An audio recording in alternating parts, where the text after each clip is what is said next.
Bienvenue dans la partie pratique du cours. Je vais vous expliquer les mots de représentation que nous allons utiliser pour cette étude des principes de la variation harmonique en musique postmoderne. Pour vous faciliter la compréhension de la partition, un système de couleurs a été défini pour différencier les fonctions toniques, dominantes et sous-dominantes.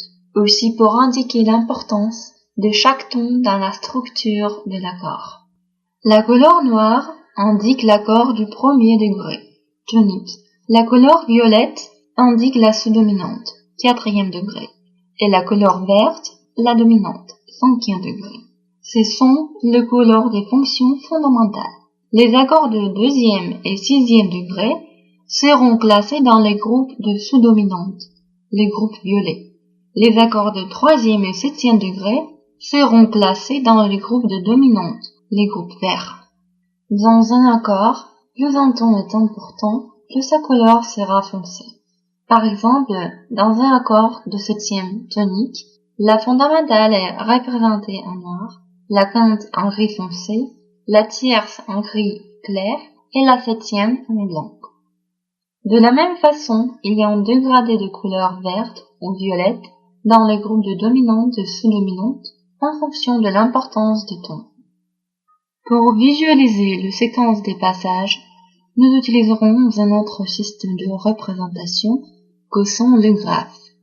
Ce système vous permet de vous représenter un tableau général de toutes les possibilités de la variation harmonique diatonique.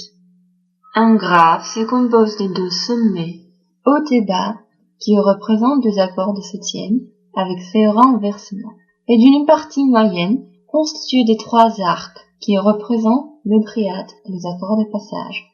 Si on construit les séquences des passages avec tous les renversements de l'accord de septième du même degré, par exemple du deuxième, on obtient une triade horizontale de graphes.